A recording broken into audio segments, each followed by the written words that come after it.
What's on? Now, what's up? What's up? What's up? Tap one, Natura. Yeah, Makatuma Pano. Make it temp. But don't be an in business. Okay, don't betray. That's what he's supposed to. Spelling some police. Spelling some police on Makatum. Because I don't go back about the command by itself. Utumamba what all your gains are. I'm telling you, the answer of Pocobaco. Come back, who consent.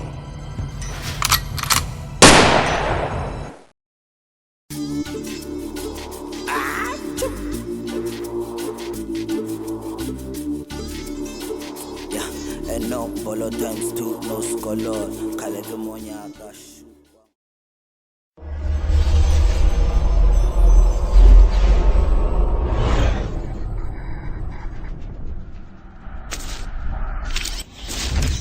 Yeah, Marot!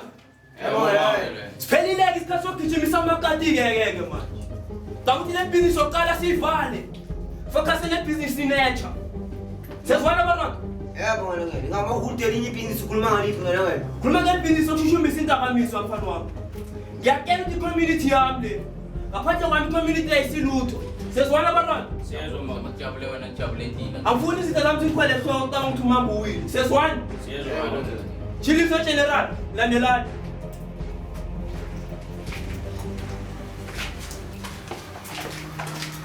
General.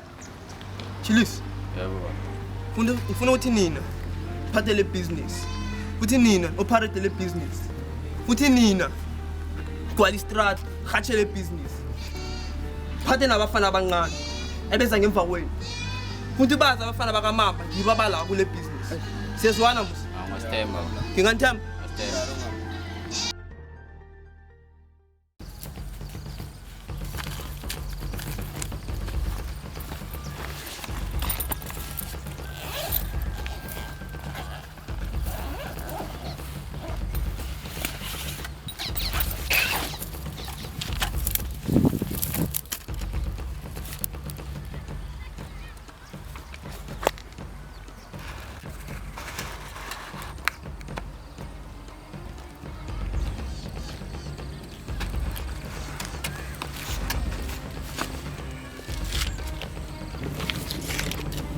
Mambo fit, ini glindi. Sasa wanataka moshe iskati mbinza. Police school wote ni skati. Ai mara sana flop yazo kumvoi. So maje matata ni titi. Ai sana hlana kuti titi. School phezu kwe business no. Fit mkitlo kutola batosolana cap uzokhosta kakhulu. Uzokhosta malini? Ai ofat na 0 wambalo nje. Ubala ndoda yamadoda. Asenze business. Ngazi ukuthi ngikuthemba ndoda.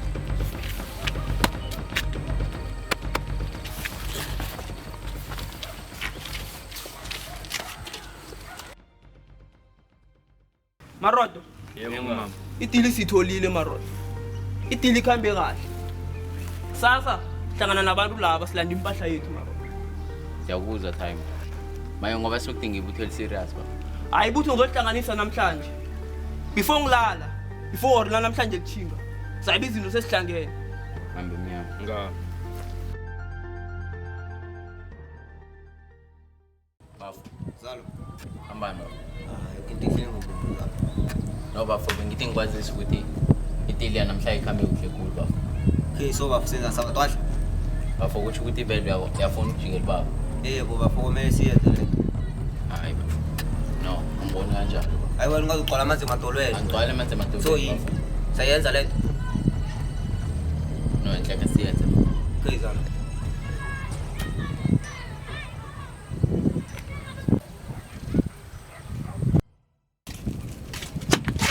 Hello maputi ngafani decent indawo uthi. Uhlolo. Nasizwa. Sizibone bafu. Uhlasolwakhe. Sana na.